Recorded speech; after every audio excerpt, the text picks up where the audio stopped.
Pourquoi tu me parles comme ça, devant tout le monde? Parce que tu comprends rien. Tu cherches toujours des problèmes. Je demande juste du respect. Le respect, arrête de te plaindre.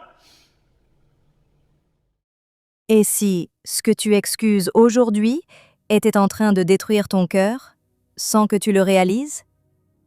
Naila ne restait pas parce qu'elle était vraiment heureuse.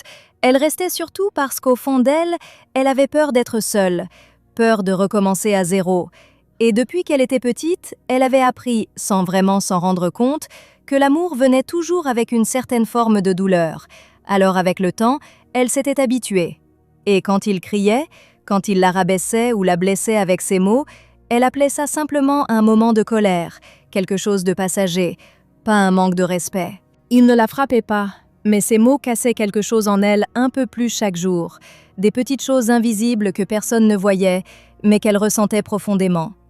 Et devant les autres, il la rabaissait comme si c'était normal, comme si elle ne valait rien. Et elle souriait, pas parce qu'elle allait bien, mais pour cacher la honte, pour que personne ne remarque ce qui se passait vraiment. Et après tout ça, il redevenait doux, attentionné, presque aimant.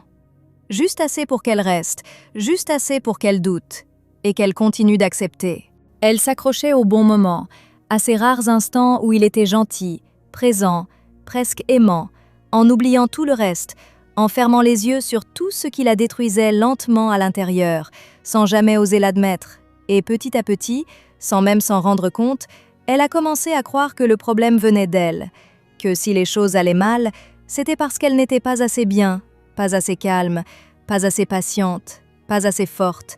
Alors elle s'est tue. Elle a appris à se retenir, à ne plus répondre, à éviter les conflits, à faire attention à chaque mot, à chaque geste, de peur d'aggraver la situation. Et sans le réaliser, elle s'est adaptée à la douleur. Elle s'est effacée pour garder une paix fragile qui ne tenait qu'à elle, jusqu'au jour où elle ne vivait plus vraiment. Elle survivait simplement, enfermée dans une relation qui l'étouffait un peu plus chaque jour.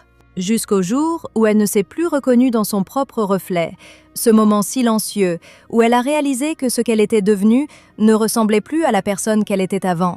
Et c'est là qu'elle a compris que ce n'était pas seulement lui qui lui faisait du mal, mais aussi tout ce qu'elle acceptait sans rien dire. Car tu ne souffres pas seulement à cause de ce qu'on te fait, tu souffres aussi quand tu restes là où tu es constamment blessé, là où ton cœur se ferme un peu plus chaque jour, là où ta valeur est ignorée. Et ce que tu tolères finit toujours par apprendre aux autres comment te traiter, leur montrant jusqu'où ils peuvent aller sans jamais te perdre. Et parfois, même si ça fait mal, même si c'est difficile à accepter, aimer quelqu'un ne veut pas dire rester. Aimer quelqu'un commence aussi par apprendre à partir, à se choisir et à refuser ce qui détruit ton âme.